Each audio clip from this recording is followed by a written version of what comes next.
Janji Presiden Jokowi selama 2 periode pemerintahan mencapai target pertumbuhan ekonomi 7% tidak tercapai. Kini penerusnya Prabowo Gibran memasang target pertumbuhan ekonomi 8% di tengah kondisi dinamika dan stagnasi ekonomi global. Akankah kebijakan pemerintahan Prabowo bisa menyerap tenaga kerja dan mendorong daya beli masyarakat? Kita simak saja informasi berikut ini. Pemerintahan Prabowo Subianto, Gibran Rakabuming Raka punya segudang pekerjaan rumah yang harus diberesi jika ingin mencapai target ambisius yakni pertumbuhan ekonomi 8%. Dalam dokumen visi dan misi, 4 dari 8 poin misi Astacita menyebut ingin swasembada pangan dan energi, lapangan pekerjaan yang berkualitas, melanjutkan pengembangan infrastruktur, melanjutkan hilirisasi dan industrialisasi, hingga pemerataan ekonomi untuk pemberantasan kemiskinan.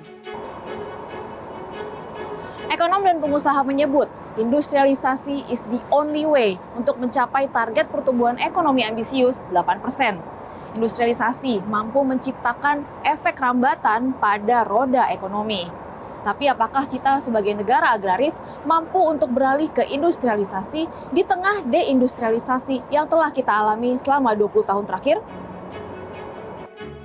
KOR Indonesia mencatat sektor yang mampu mendorong pertumbuhan tinggi berkualitas adalah manufaktur.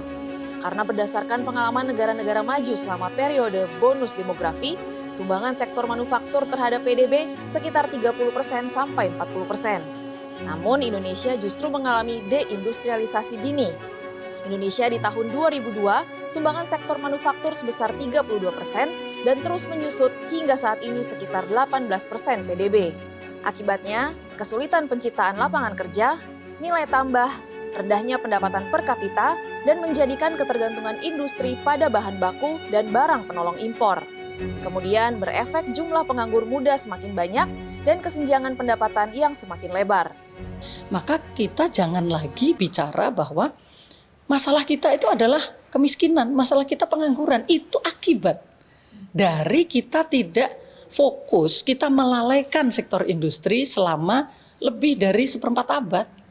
Gitu. Nah, jadi kalau dari 2002 sampai dengan sekarang ini, itu kan sudah lebih dari 25 tahun kita melalaikan itu. Nah, oleh karena itu ini harus ada kesadaran baru, harus ada kejujuran ya dari pemerintah yang akan datang ini bahwa ada yang salah. Misalnya, hari ini pemerintah presiden meresmikan satu industri. Tapi besok tanda tangan untuk free trade agreement untuk produk-produk turunannya, produk hilirnya. Lah ini kan nggak nyambung. Iya, jadi artinya memang tidak menjadikan membangun industri itu sebagai sesuatu yang itu harga mati. Ada 7 sektor prioritas yang dikembangkan Kementerian Perindustrian untuk mendukung industrialisasi. Industri makanan dan minuman, otomotif, kimia, tekstil dan produk tekstil, elektronika, dan alat kesehatan. Sementara menurut pengusaha, kunci kesuksesan industrialisasi terletak pada 3 aspek, yakni kolaborasi antara pemerintah dan swasta, investasi dalam sumber daya manusia dan teknologi, serta komitmen pada keberlanjutan, sehingga menghasilkan produk yang kompetitif secara global. Satu memang karena demand-nya ini juga turun kan gitu ya. Kemudian yang kedua adalah dari perspektif tadi bagaimana dukungan regulasi bisa menggerakkan demand itu. Pengelolaan tidak hanya resources itu sendiri dengan dukungan infrastruktur, orang-orang yang kompeten, profesional, dan juga termasuk teknologi, penguasaan teknologi proses itu sendiri dan juga teknologi produknya, dan juga termasuk bagaimana menggunakan information technology yang berkembang sekarang ini. Dan ini yang tentunya menjadi sebuah tantangan kita.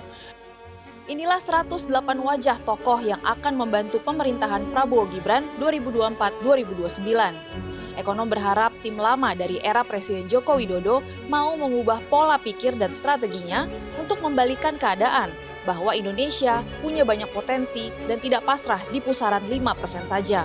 Maka diperlukan kepemimpinan yang tegas dan terarah dari Presiden baru untuk mengharmonisasikan beragam strategi kebijakan. Dari Kartanegara 4, para pembantu Presiden dimintai komitmennya untuk bisa membantu mewujudkan janji kampanye Prabowo Gibran dalam 5 tahun ke depan. Mari kita kawal bersama agar setiap terobosan kebijakan pemerintahan yang baru benar-benar berpihak kepada rakyat. Desy Aritonang, Mario Oktober, Jakarta.